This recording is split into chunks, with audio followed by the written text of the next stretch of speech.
Silappadikaram, a master epic of Tamil literature, is one of the five great epics of Tamil literature written by Ilango Adigal.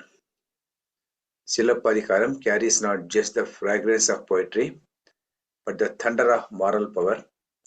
It tells us that when truth is betrayed, when justice is crushed, even a lone woman, armed only with her virtue, can stand against kings and burn a city to ashes. It is a tale of love betrayed and love redeemed, a tale of justice denied and justice demanded, a tale of a city destroyed and a woman deified. And so, dear listener, let us walk into the world of the Silappadikaram. In the bustling port city of Kaveripatnam, there lived a young man named Kovalan. He was the son of Masuttuvan, one of the wealthiest merchants of Stola land. Fortune smiled upon him from the birth. Gold filled his treasury. Pearls shone in his halls, and the fragrance of sandalwood drifted through his courtyards. But wealth alone did not define him. Kovalan was handsome, cultured, and proud of his lineage.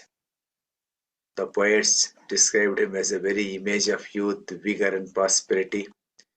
Not far away lived Kannagi, the daughter of another noble merchant family. Unlike many others, who shone only in the outward beauty, Kannagi's radiance came from within. Her eyes were calm, her speech was gentle, and her heart was steadfast. Her beauty was compared to the lotus at dawn, untouched by the dust of the world. From childhood, she was taught the virtues of chastity, patience, and forbearance. When Kovalan came of age, it seemed only natural that these two families should unite, and so the marriage was arranged.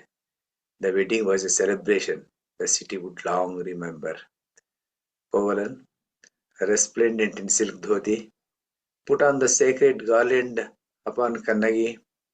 She, radiant in bridal ornaments, lowered her eyes with modesty, her heart steady with devotion.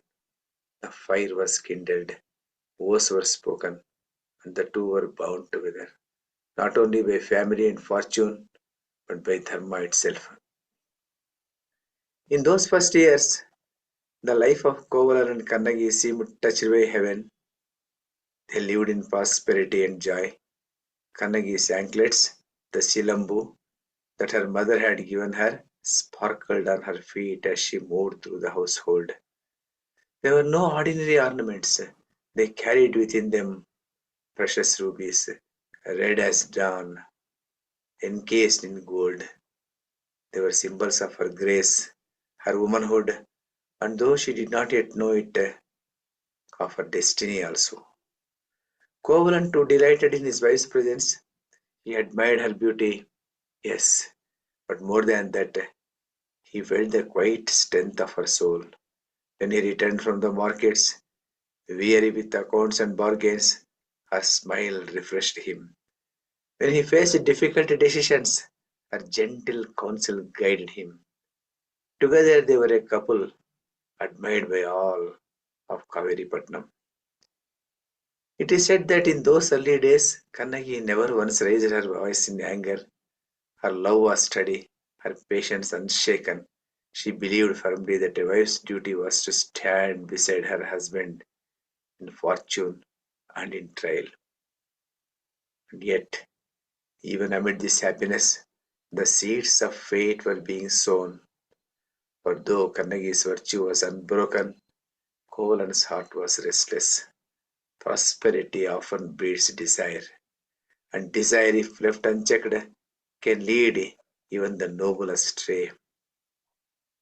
At this time, the Chola king announced a great festival in honor of Indra, the god of rain and fertility. The entire city was alive with preparation. Stalls lined the streets, dancers and musicians rehearsed, and the royal court prepared for days of celebration. The highlight of the festival would be the performance of Madhavi, the royal courtesan, renowned throughout the land for her beauty and art. For in the court of Chola king, before nobles, ministers, and merchants, Madhavi took the stage. Her movements were like waves on the ocean, graceful, rhythmic, and irresistible.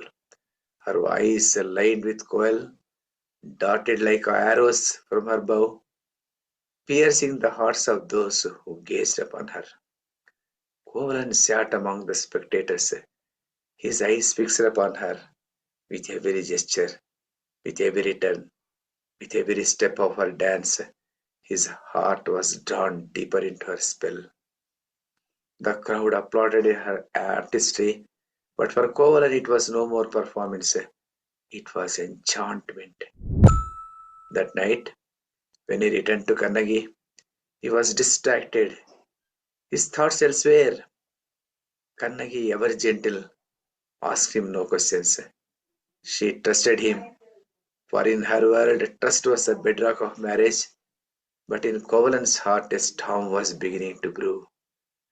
Soon he began to frequent the court more often. Excuses were made, journeys explained, accounts delayed. And thus while the marriage remained outwardly serene, a crack had appeared. That crack would soon widen into a charm, and the happy life of Kovalan and Kannagi would begin its tragic descent. Kovalan sought Madhavi's company. At first, he told himself it was curiosity, the desire to hear her song, to watch her dance again. But curiosity soon became indulgence, indulgence became habit, and habit became bondage. Kannagi, watching from her quiet home, sensed the change. Kovalan, once cheerful in her presence, now returned late, distracted, restless. His laughter was rarer, his words fewer, his eyes often wandering to places she could not follow. But Kannagi, true to her nature, remained silent. She did not question, she did not accuse, she bore his neglect with patience. For she believed that husband's heart, however far it stays, can one day return to the wife who holds it with virtue. Meanwhile, Kovalan's infatuation with Madhavi deepened into obsession. He showered her with gifts, silks from the east, ornaments of gold, garlands of and pearls. His treasury, once filled with his father's wealth, began to thin. Servants whispered that their master had forgotten his household, that his wife Kannagi, though still dutiful, was left alone. And Madhavi, she was not blind. She saw the devotion of Kovalan and she accepted it with grace. Yet she was a courtesan in the court, bound by the art, bound by expectation, bound by the demands of the kings and nobles. To her, Kovalan was but one more admirer, but to Kovalan, she was a world. Soon his fortune dwindled. The gold in his coffers vanished. The pearls were spent. The silks were gone. Friends whispering warnings, the elders shook their heads, but Kovalan paid no heed. Desire had blinded him, and his blindness he squandered all that he inherited. At last, the day came when the wealth of Masuttavan's son was no more. Kovalan, once the pride of Kaveripatnam's merchant class, now stood stripped of fortune. Their companionship, once dazzling, now lost its luster. And in that moment of ruin, Kovalan's eyes turned inward. He saw the folly of his eyes. He saw the home he had neglected, the wife he had abandoned, the dignity he had cast aside. Shame weighed heavily upon him, heavier than chains. When he returned to Kannagi, it was not with the pride of a husband, but with humility of a man broken. He expected reproach, anger, and perhaps rejection. But Kannagi, faithful Kannagi, received him not with scorn but with calm. Her words were few, her eyes steady. She did not ask him why. She did not accuse him of betrayal. She simply welcomed him back. This was the greatness of Kannagi. Her heart, though wounded, remained steadfast. She believed that love is not destroyed by folly, but tested by it. And in her silence, she showed a strength that no outburst could match. It was then Kovalan resolved to begin a new life. Let us leave Kaveri Patnam, he told Kannagi. Here my name is stained. Let us go to Madurai, the glorious city of Pandyas. There I will trade afresh, and perhaps fortune will smile upon us again. Will you come with me? Kannagi, as always, did not resist. She packed what little they had. Among their possessions were her precious anklets, the Silambu, filled with rubies. These anklets, gifts from her family, would become their hope, their means to build life. And so they prepared for the journey. Along the way, they spoke very little. Kovalan's mind was troubled. Kannagi's heart was patient. Yet in their silence there was understanding. No words were needed. She had forgiven him, not with speechless speeches, but with unshaken constancy of her presence. At last, the towers of Madurai rose before them. The city of Pandya kings, rich in culture, bustling with markets, resplendent with temples. Its streets were crowded with merchants selling silk and spice, its courtyards alive with music and laughter. It was said that Madurai was as radiant as Indra's own city in heaven. To Kovalan it was hope, to Kannagi it was destiny. Kovalan spoke with determination. Kannagi, I will take this anklet and find a buyer. Its worth will be our foundation. The first stone of our life we shall rebuild. Kannagi placed the anklet in his hands. Her gaze was steady, her voice calm. Take it, my lord. May honesty guide you, and may justice protect us. But destiny is rarely gentle. And soon in the courts of Madurai, justice would be tested, innocence condemned, and the city consumed by fire. The anklet that once jingled in joy was now to ring with sorrow. For in Madurai, there had built a royal goldsmith, crafty, deceitful, and even in search of gain. This man, entrusted with the jewels of the Pontian queen, had already committed a theft. He had stolen one of her anklets and sought to mask his crime. And what ornament had he stolen? An anklet, set not with rubies but with pearls. The queen's treasure was missing, and the thief feared discovery. It was in this very city, at this very moment, that Kovalan arrived with Kannagi's ruby-filled anklet. Fate had prepared the snare. Unaware of the trap, Kovalan approached the goldsmith, seeking to sell in the market. The man's eyes widened at the sight of it. Greed and fear sparkled together in his heart. Ah, he thought, fortune has walked to my very door. This anklet will be my shield. I shall present it to the king, claiming it is the queen's lost jewel. The blame for my theft will fall on the stranger, and I will walk free. Thus, with smooth words, he tricked Kovalan into leaving the anklet with him, and in secret haste he hurried to the palace. The palace of Madurai shone like the dwelling of the gods. Within its great hall sat King Edunjajian, a Pandyan ruler, famed for justice. At his side was a queen, adorned in silks and gold, though sorrowful at the loss of her anklet. Into this hall strode the goldsmith, bearing Kannagi's anklet. Bowing low, he said, Your Majesty, behold, the thief who has stolen the queen's anklet is caught. Here is the jewel, found in the hands of a stranger who came to sell it. The king examined the ornament. It was indeed an anklet, golden and ornate. He did not see the rubies within, for it was sealed. Believing the goldsmith's words, anger flared in his heart. What insolence! Cried the king.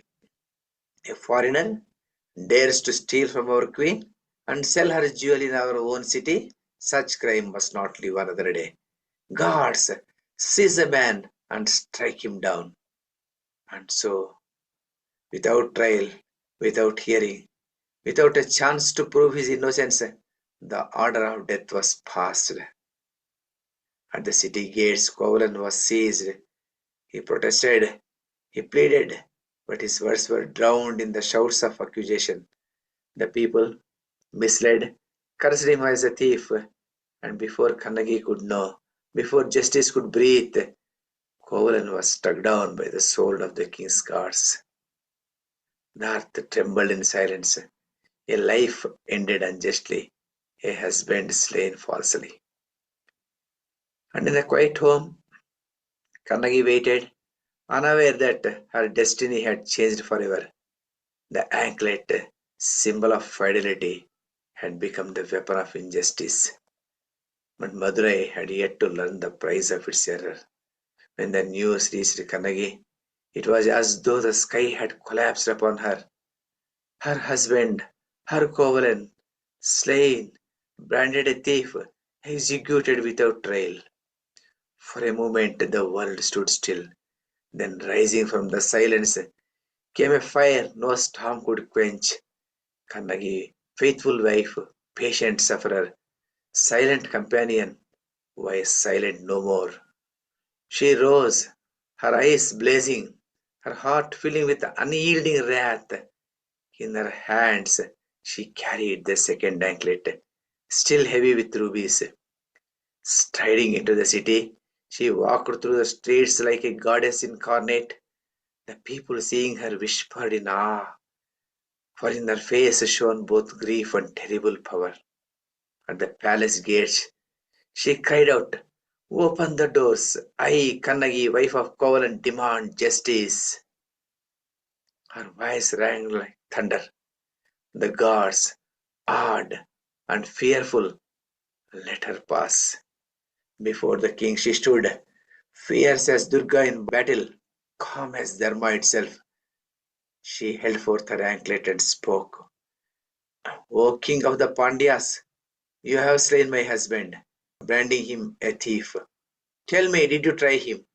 Did you hear him? Did you weigh truth before passing judgment? Here in my hand is the twin of this anklet you called stolen. Behold, and know your folly." With a cry, she broke open the anklet. From within poured not pearls but rubies, red as blood, radiant as fire. "Look," she thundered, "my anklets are filled with rubies. The queen's anklet holds only pearls. Had you sought the truth, you would have known. But blinded by haste, you slew an innocent man." The king, seeing the rubies spill forth, felt the ground shake beneath him. His face blanched, his heart trembled. The queen gasped, clutching her breast in sorrow. The courtiers stood frozen in shock. Realization dawned. A terrible mistake had been done. Kovalan was innocent. The king had erred. Justice had been murdered. Overcome with shame and grief, King Nedunjayan cried out, "Alas, I am done. I have slain the blameless. What use is the crown upon my head? Let a death claim me, for I am no more king, but a destroyer of Dharma." And in his despair the king fell, his life consumed by remorse.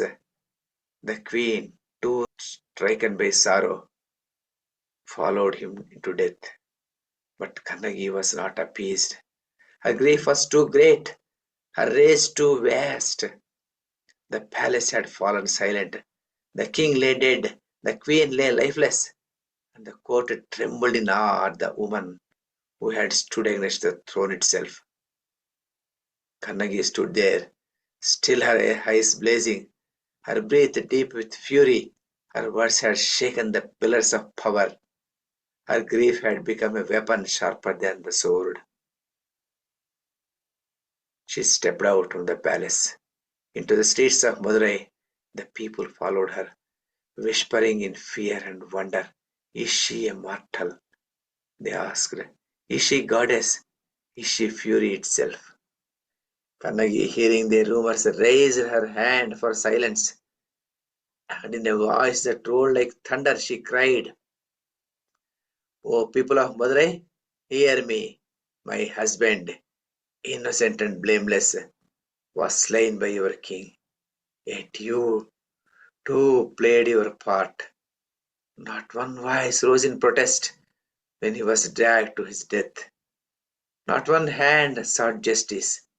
You were content to see a stranger branded thief. For, for this, your city shall burn. By the power of my chastity, by the truth of my fidelity, by the fire of my grief, I curse Madurai. At her words, the heavens stirred, the winds grew wild, the skies darkened, lightning cracked across the firmament. The earth shuddered as though unwilling to bear her rage. And then she tore one of her breasts and flung over the city. From the best she had torn in her fury, fire leapt. Flames, unearthly and fierce, spread across the city. The homes of merchants caught first. Silk and cotton blazed like dry leaves. Then the mansions of nobles, their jeweled roofs crumbling into embers. Temples themselves trembled as their tall towers cracked, the guards within glowing in the inferno. The Vaigai river boiled, its waters steaming as though in mourning. Streets that once buzzed with joy turned to rivers of ash. The cries of men, women, children rose to the skies. Some fled, some prayed, some fell in despair. The city that had once a jewel of the earth became a furnace of retribution. High above, the gods looked down. Indra, Varuna, Agni, the celestials watched in awe, and even they whispered, Behold the power of chastity, behold the fury of a faithful wife. The guardian deity mother is shaken, fled his post. The goddess of the city herself bowed her head in sorrow, powerless before the curse of Kannagi. Such is the force of Dharma, emboldened in this woman. When chastity became wrath, even kingdoms perish. And so the proud city of Madurai was reduced to ash. The laughter of its people silenced, the glory of its king extinguished. The curse of one woman, wronged and grieving, had brought a dynasty to its knees. But within Kannagi's heart, the fire did not subside. For though vengeance was complete, her grief remained. She wandered through the smouldering ruins, her eyes vacant, her steps slow. In her hand she still carried the anklet, no longer an ornament, but the emblem of truth. She walked alone, leaving behind the charred city, moving towards the western hills step by step. She crossed rivers and forests, her body frail, but her will unshaken. Villagers along the way saw her and whispered, Is this not a woman who burned the city with her curse? Look at her, walking like a wanderer, yet radiant as goddess. Some offered her food, others bowed in reverence. Yet Kannagi sought neither praise nor comfort. Her mind was set on a final journey. At last she reached the land of Kerala, where the hills rise green and the rivers sing with purity. There on a quiet mountainside, Kannagi sat down beneath a spreading tree. Closing her eyes, she whispered, O Kovalan, beloved, I have avenged your death, but my heart longs only to join you. Let the gods decide my fate. As she spoke, a divine radiance descended. The sky opened, and heavenly beings appeared, their forms shining like the sun. Celestial drums echoed, flowers rained from above, and a voice resounded through the air. Kannagi, chaste and true, your devotion has shaken kings, burned cities, and moved the gods themselves. No longer shall you walk as a mortal woman. Rise and ascend as goddess. And so it was. In that moment, Kannagi's mortal frame dissolved into divine light. She rose like a flame into the heavens, her form adorned with celestial jewels, her face radiant with peace. The gods received her with reverence. She was hailed as Patni Devi, the goddess of chastity, protector of faithful, avenger of wronged women. Across centuries, people of Tamil Nadu, Kerala, and Sri Lanka have lit lamps in her honor, calling her Patni Devi, the one who guards purity and protects the oppressed. To women wronged, she is a source of strength. To rulers, she is a warning. To all humanity, she is a reminder that the powerless are never truly powerless when armed with truth.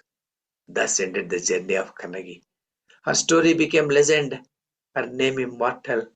For as long as truth is cherished, as long as fidelity is honored, as long as injustice is punished, the tale of Kannagi shall be told. Remember this: a single voice, when filled with truth, can shake a kingdom. A single heart, when faithful, can command even the gods. Such was Kannagi. Such was her fire. Such was her immortality. Silappadikaram, the epic of the anklet, is not merely a tale of one couple's tragedy. It is a mirror of civilization. It shows us a society of merchants, dancers, kings, and queens. It shows us the splendor of cities, the vibrancy of festivals, the pride of dynasties. And yet, it also shows us how fragile such grandeur can be. How a single false judgment, a single act of injustice can reduce even the greatest of capitals to dust. In Kanagi's fire, we see reflected the fire of Sita, who walked through the flames to prove her purity. We see the resolve of Draupadi, who demanded justice in the Kaurava court. We see the voice of countless women across the history who refused to be silenced by the weight of oppression. Kannagi belongs to them all and to us all. So let us remember Kannagi not only as the heroine of an ancient Tamil epic, but as a flame of truth that can never be extinguished. May her story remind us that dharma is fragile, yet sacred, that silence is the face of justice, is complicity, and that the power of a single faithful heart can shake empires and move the gods. Thank you so much.